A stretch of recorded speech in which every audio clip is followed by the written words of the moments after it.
بسم اللہ الرحمن الرحیم۔ الحمدللہ رب العالمین والعاقبۃ للمتقین والصلاة والسلام علی سید الانبیاء والمرسلین اما بعد فاعوذ باللہ من الشیطان الرجیم بسم اللہ الرحمن الرحیم هو الذی خلق لکم ما فی الارض جميعا ثم استوى إلى السماء فسواهن سبع سماوات وهو بكل شيء عليم۔ اور وہ وہی ہے جس نے پیدا کیا تمہارے لیے جو کچھ بھی زمین میں ہے، پھر اس نے استوا یعنی قصد کیا آسمانوں کی طرف، بس برابر بنائے 7 آسمان، اور وہی ذات ہر چیز کے جاننے والی ہے۔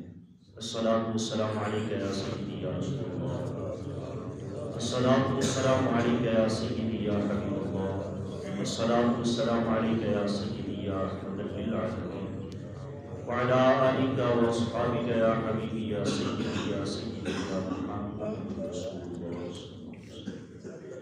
اللہ تبارک و تعالیٰ کی تعالیٰ کے شمار حمد و ثنا کے بعد درود و سلام کا نذرانہ حضور تاجدار مدینہ نور قلب و سینہ فیض مدینہ صلی اللہ تعالیٰ علیہ وآلہ وسلم کی بارگاہ میں، میرے واجب القدر بزرگوں دوستوں ساتھیوں، اللہ تعالیٰ کے فضل و کرم سے اور آپ دوستوں کی محبت کے نتیجے میں سورۃ البقرہ کا 3واں رکوع الحمدللہ آج مکمل ہوا۔ سورۃ البقرہ کی آیت نمبر 29 آپ کے سامنے تلاوت کرنے کا شرف حاصل کیا ہے۔ اس کے ضمن و ضابط میں چند ایک باتیں آپ کو گزار کرنی ہیں۔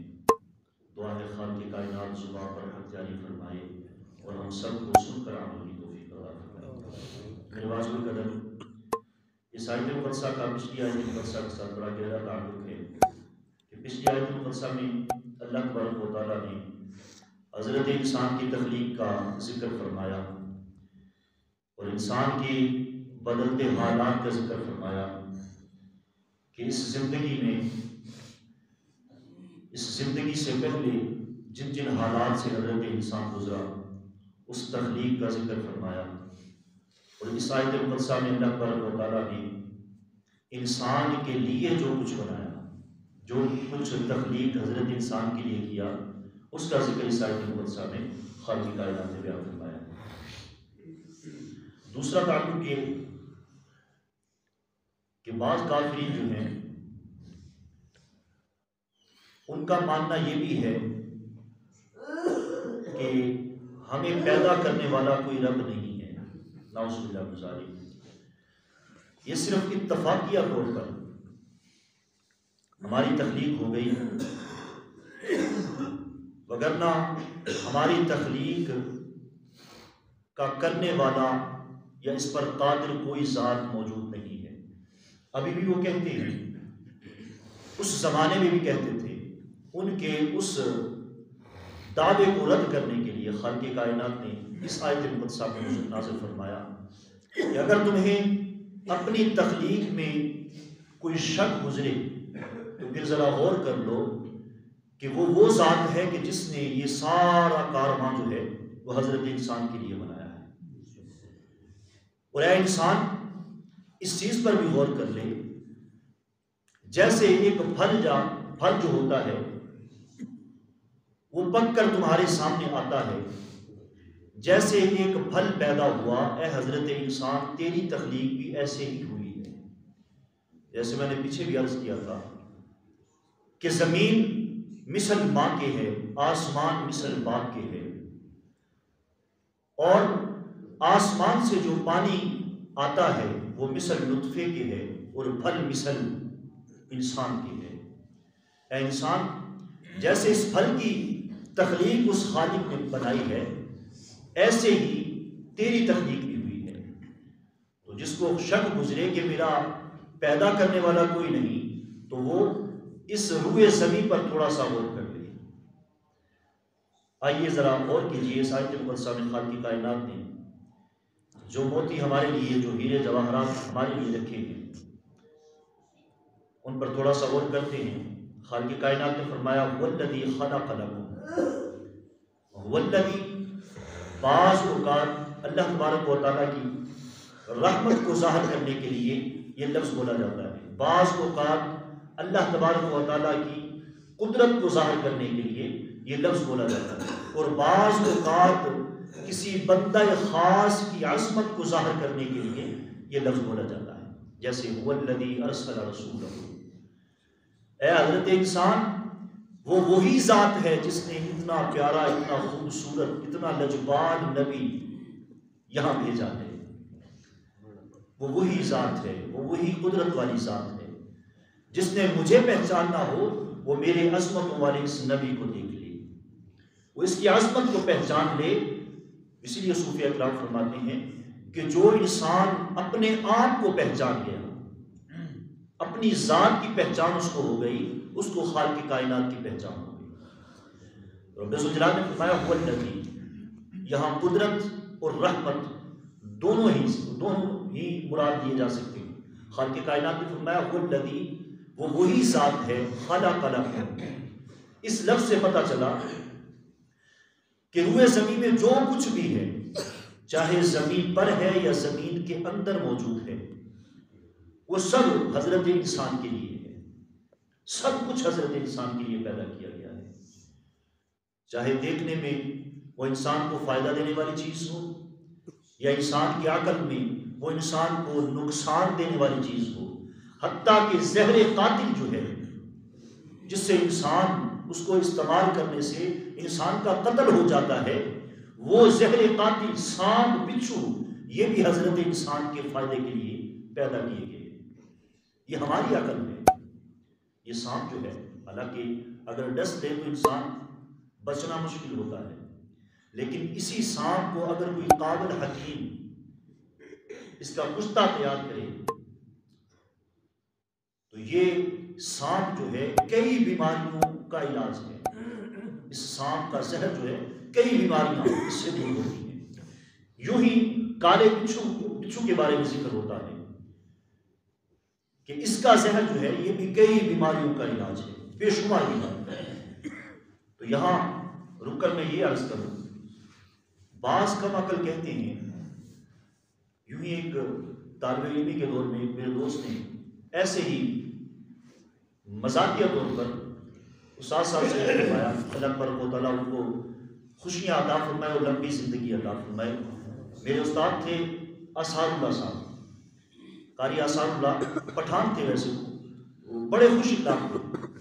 ان کو بچے نے کہا جب ترجمہ پڑھ رہے تھے تو اس نے کہا کہ استاد جی یہ اللہ تبارک و تعالیٰ نے خود ہی تو اعلان کیا کہ خلق لکم ما فی الارض جمیعا، کہ حضرت انسان سب کچھ تیرے لیے پیدا کیا ہے، تو پھر یہ غریب امیر یہ فرق کیوں؟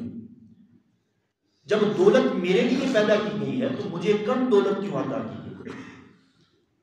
تو حضرت استاد صاحب نے بڑے خوش اخلاقیہ انداز میں اس کا جواب دیا کہ بندے، اگرچہ دولت تیرے لیے پیدا کی گئی ہے لیکن ساری دولت تیرے لیے نہیں، تیرے جیسے اور بھی انسان ہیں، سب کو اس کی اوقات کے مطابق اللہ تبارک و تعالیٰ نے حصہ عطا فرمایا ہے۔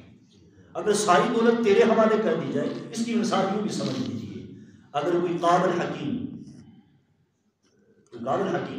ہمیں دوا دیتا ہے اور ساتھ میں تلقین کرتا ہے کہ ایک خوراک صبح، ایک دوپہر میں، ایک شام، اگر کوئی بیوقوف کہے کہ یہ ہے تو بیماری کا علاج، یہ دوا بیماری کے حل کے لیے ہے، تو میں ساری اکٹھی ہی کھا جاؤں، وہ بیوقوف ہوگا، جاہل ہوگا۔ قابل حکیم کو پتہ ہے کون سی خوراک کب دینی ہے اور کتنی تعداد میں دینی ہے۔ اس وجہ سے اللہ تبارک و تعالیٰ نے بے شک ساری نعمتیں تیرے لیے پیدا کی ہیں، لیکن اس ذات کو پتہ ہے کہ اس کو اگر غریب کو ضرورت سے زیادہ دیا تو وہ بسا اوقات سے بھی نکل جاتا ہے۔ اللہ تبارک و تعالیٰ کرم فرمائے۔ یہ اس کی حکمتیں ہیں کہ بندے کو اگرچہ تھوڑا دیتا ہے یا زیادہ دیتا ہے، اس میں ہمیں حرص کا شکار نہیں ہونا چاہیے، ہمیں بدگمانی ذہن میں نہیں لانی چاہیے۔ وہ ذات بے نیاز ذات ہے اور تیرے سے 70 ماؤں سے بھی زیادہ پیار کرنے والی ذات ہے۔ رب ذوالجلال نے فرمایا والذی خلق لکم، جو کچھ بھی پیدا کیا گیا وہ تیرے لیے پیدا کیا. اس بیماری کو اس لیے پیدا کیا گیا کہ تجھے فکر آخرت ہو جائے. بعض اوقات انسان خوشی میں اپنے رب کو بھول جاتا ہے، لیکن بعض اوقات بڑے سے بڑا عقل رکھنے والا انسان جب بیمار ہوتا ہے نا، لاغر ہو جاتا ہے، کمزور ہو جاتا ہے، چارپائی کے ساتھ چمٹ جاتا ہے، تو پھر ہلکی سی بھی درد ہوتی ہے، یا اللہ کرم کرے، یہ جملہ زبان سے نکلتا ہے. تو اس بیماری کو اس لیے پیدا کیا گیا کہ تجھے اپنی آخرت کی فکر ہو جائے. اور اس موت کو اس لیے پیدا کیا گیا، موت بھی تیرے لیے نعمت ہے. اس موت کو اس لیے پیدا کیا گیا کہ اگر موت نہ ہوتی، صرف تخلیق ہی ہوتی، تو پھر روئے زمین کم پڑ جاتی اور یہ جھگڑے بہت کثیر تعداد میں ہوتے. یعنی سب ہی پیدا ہی ہوتے، کوئی مرتا ہی نہ، تو پھر روئے زمین کم پڑ جاتی. اس وجہ سے اس موت کو پیدا کیا گیا. اور پھر جو بادشاہ ہوتا بس وہی بادشاہ رہتا، بادشاہت اور کسی کے ہاتھ میں نہ آتی. یہ وزارت کے جو جھگڑے ہوتے ہیں، اگر موت ہوتی ہی نہ تو پھر بھٹو کے بعد یہ دوسری وزارتیں جو لوگوں کو مل رہی ہیں، آج عمران خان وزارت کی سیٹ پر ہے، تو یہ وزارت کیسے ملتی کسی کو؟ وہ پھر بھٹو ہی رہتا، ساری زندگی بھٹو ہی رہتا. تو اس موت کو اس لیے پیدا کیا گیا تاکہ نعمتیں اپنے حصے کی ہر ایک انسان کھائے، نعمتیں استعمال کرے، اس کے بعد وہ زندگی بسر کر کے یہ موت کو اپنے گلے لگائے. تو میرے واضح القدر رب ذوالجلال نے فرمایا هو الذی خلق لکم، جو کچھ پیدا کیا گیا وہ تمہارے لیے ہے. ما فی الارض جمیعا، جو کچھ بھی زمین میں ہے یا زمین پر ہے، سب کچھ ہی تیرے لیے. لیکن یاد رکھ، سب کچھ تیرے لیے ہے، تو ان سب کے لیے ہے. اس بات کو نہ بھولا کر، اس بات کو ہر وقت اپنے پلے باندھ کر رکھ. یہ سب کچھ تیرے لیے ہے، تیرے کھیلنے کے لیے ہے، لیکن تو بھی کسی کے لیے، اس ذات کے لیے پیدا کیا گیا. رب ذوالجلال نے فرمایا جو کچھ بھی زمین میں ہے وہ سب تیرے لیے پیدا کیا گیا. ثم استوى الى السماء، ثم پھر استوى بمعنی برابر، لفظی معنی برابر ہے، لیکن وہ ذات برابری سے پاک ہے، لہٰذا اس لفظ کا معنی قصد یعنی ارادہ کیا جائے گا. ثم استوى، پھر جب ارادہ کیا اس ذات نے، الى السماء، آسمان کی طرف. الى السماء، آسمان، یہاں جمع کا لفظ استعمال کیا گیا. علماء کرام کی اس میں بحث ہے. بعض علماء کرام فرماتے ہیں کہ 7 آسمان ہیں، بعض علماء کرام فرماتے ہیں کہ عرش اور کرسی کے ساتھ یہ 7 آسمان ہیں، یعنی 5 آسمان ہیں، اور عرش اور کرسی یہ 7، ٹوٹل 7 ہیں. لیکن پرانے فلاسفر جو ہیں ان کا یہی ماننا ہے کہ ٹوٹل 9 ہیں، 7 آسمان اور 1 عرش اور 1 کرسی. اس طرح سے یہ مکمل تعداد جو ہے یہ 9 بنتی ہے. واللہ اعلم ورسولہ اعلم. لیکن 7 کی تعداد جو ہے آسمانوں کی، اس میں بے شمار حکمتیں موجود ہیں، اس میں بے شمار حکمتیں موجود ہیں. رب ذوالجلال نے فرمایا ثم استوى الى السماء، جب اس نے قصد کیا، ارادہ کیا آسمان کی طرف، فسواہن 7 سماوات، تو پھر اس نے بنائے، برابر بنائے 7 سماوات، 7 آسمان.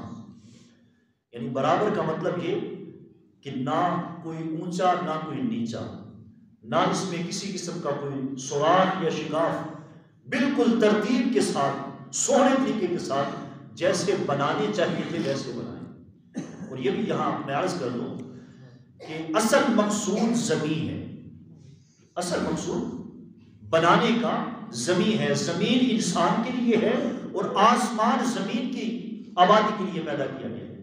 آسمان جو ہے یہ زمین کے تابع ہے. اور پھر 7 آسمان بنانے میں حکمت یہ بھی ہے کہ ایک سیارہ جو ہے وہ 7 آسمان پر موجود ہے.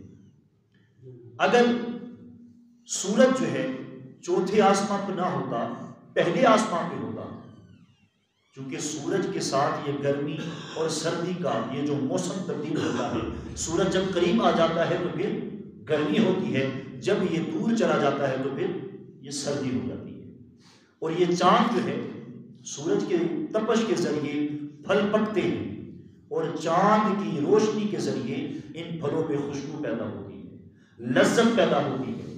اگر چاند کو چوتھے آسمان پہ کیا جاتا، سورج کو پہلے آسمان پہ لایا جاتا، یہ اس کی حکمت ہے، یہ ہر بندہ سمجھتا نہیں۔ سورج پہلے آسمان پہ آ جاتا تو پھر یہ جاندار بھی مر جاتے، یہ پھل بھی سڑ جاتے، اس کی تپش سے سب کچھ ختم ہو جاتا۔ اور اگر چاند کو چوتھے آسمان پہ لیا جاتا تو پھر اس کی معمولی جو روشنی ہے اس کے ساتھ پھلوں کے اندر لذت اور خوشبو پیدا ہوتی۔ اس وجہ سے چاند کو پہلے آسمان پہ اور سورج کو چوتھے آسمان پہ اللہ تبارک و تعالیٰ نے رکھا۔